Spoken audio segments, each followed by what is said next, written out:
So, do you think a man can belong to one woman? Yes, like he a can. real man. He can, yeah. He can. Really? Yes, he can. I guess because you've seen examples of that. Yes, he can. That doesn't mean that he's not going to step out maybe once in a while, but he can belong to one woman. Yes, I think men that cannot help themselves, that have to have more than one woman. Usually, that indicates a higher level of testosterone. That they have more, because we mean they have more than one woman means they have a higher level of testosterone. Like usually, that indicates that their desire to have more than one woman usually indicates a higher level of testosterone. Yes. If you look at all the men that you know today, is it abnormal level or just like what's the normal baseline? Okay, let's say the baseline of today, of men of today, is very low. I'm not talking about like, because you have to remember, right? Mm-hmm. We've been subjected to the whole thing that lowers our testosterone. Sure, right? sure. Okay, let's even remove that. Let's say 50 years or 100 years or 500 years. Like a normal okay. functioning man, yes. baseline testosterone. Yes, baseline testosterone, normal functioning man. I think if you notice, let's say for example at that time, let's say normal functioning man who handle two women. Let's say it was the baseline at that time. The men that have more will be able to handle trigger 5, 6. Yeah, the question being, my point is, men that have higher amount of testosterone usually want to have more women. Mm-hmm. Usually they want to conquer and dominate. Usually they're more aggressive.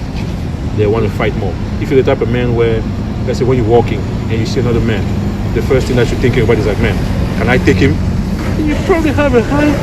And if you're always comparing yourself like in terms of physical, if you have that warrior mindset innately, you probably have a higher amount of testosterone. Yes.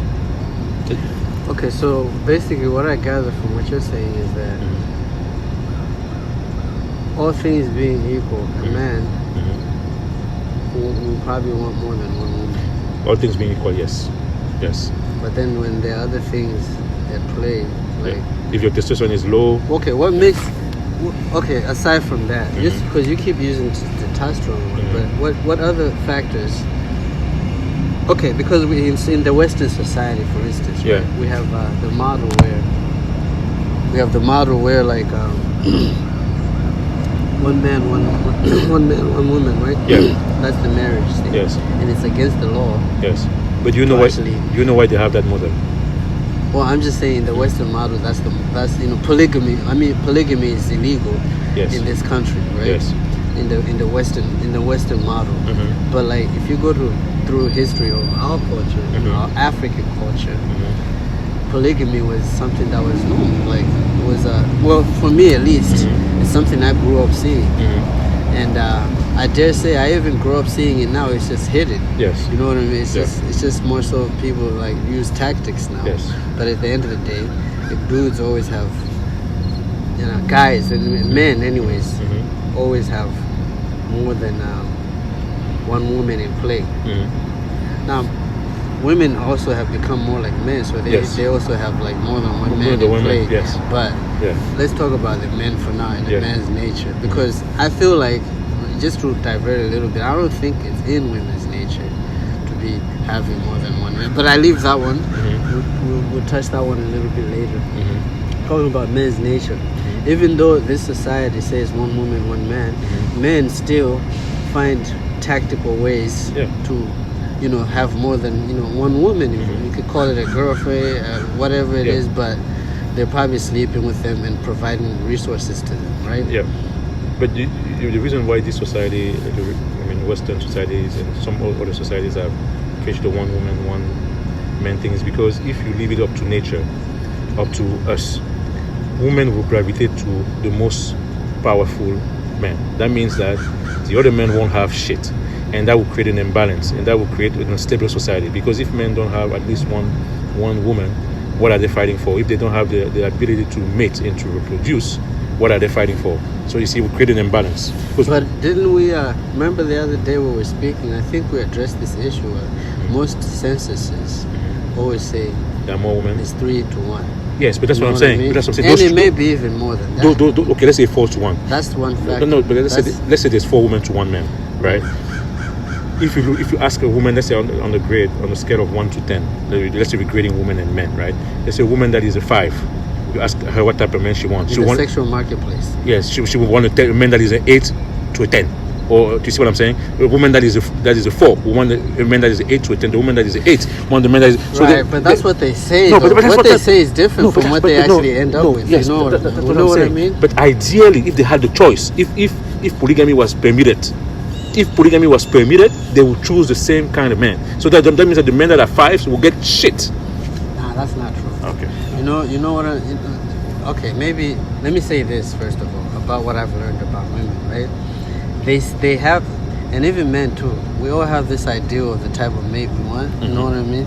But when it comes like right down to it, when it comes to the point of actually, you know, meeting somebody and everything like that, all those things go out the window. You know what I mean? Because 18-year-old girls to like maybe 25 or something like that, yeah, they do have those ideals because they're so attractive and all that kind of stuff. But when you're talking about women, you know what I mean?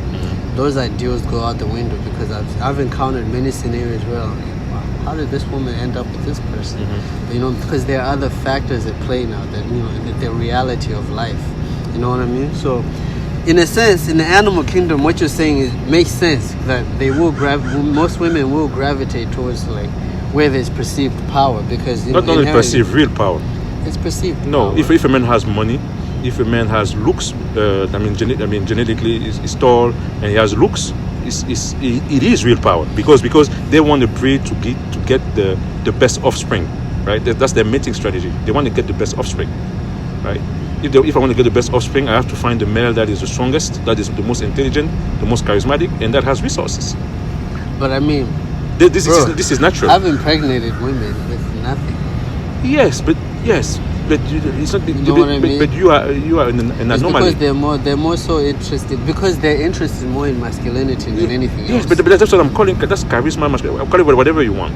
But my point, that's the perception of power. Right? Yes, but my point is you have to have something that is unique. That makes you okay. Let me give you some. Let's get an example. Okay, let's say for example there is a Samson that is 6'4", and there is you, and you guys have the same talents. You see what I'm saying? Right. Who's gonna win? Let's be honest, man.